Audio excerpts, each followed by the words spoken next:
Assembly అభ్యర్థి Vegesina Narendra Varma, MP అభ్యర్థి T Krishnaprasad విజయాన్ని ఆకాంక్షిస్తూ కూటమి నేతలు ఎన్నికల ప్రచారం చేశారు. పట్టణంలో తెలుగు యువత, జన సైనికులు, బీజేపీ నాయకులు, మహిళలు భారీ ర్యాలీ నిర్వహించారు. టీడీపీ జెండాలతో నగరం పసుపుమయమైంది.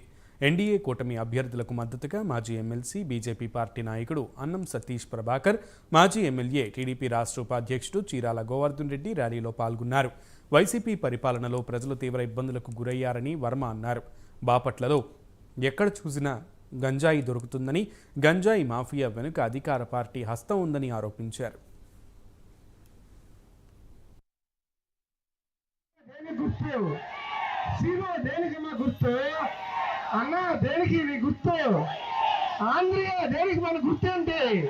మన బాపట్ల గుర్తేంటి తమ్ముడు?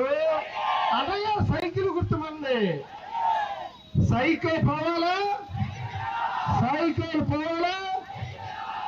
ఇదే ఉల్లాసం, ఇదే ఉత్సాహం, ఇదే చిత్తశుద్ధి, ఇదే నిజాయితీ. ఈ 2 రోజులు 3 రోజులు కష్టపడి పనిచేయండి, కష్టపడి పనిచేయండి. తప్పనిసరిగా 20,000 పైచీలకు మెజార్టీతో, అది నా గొప్పతనం కాదు, కేవలం మీ అందరి గొప్పతనం. అలాగే ఈ స్టేజీ మీద ఉన్న నాయకులు, మద్దతు ఇచ్చే నాయకులు గొప్పతనం. ఎమ్మెల్సీ సతీష్ గారి గురించి తెలుసు, చీరాల గోవర్ధన్ గారి గురించి తెలుసు, అలాగే నరాలశెట్టి ప్రకాష్ గారు, హనుమాన్ గారు, ఎంతో మంది వైసీపీ పార్టీ వీడి తెలుగుదేశం పద్ధతులు నచ్చి ఒక వ్యక్తి అవినీతి అనకుండా మనం పంపించేయాలని ఒకే ఒక ఉద్దేశంతో, అహంకారాన్ని చెక్కుపెట్టాలని ఒకే ఒక ఉద్దేశంతో ఈరోజు మన పార్టీలో జాయిన్ అయ్యారు.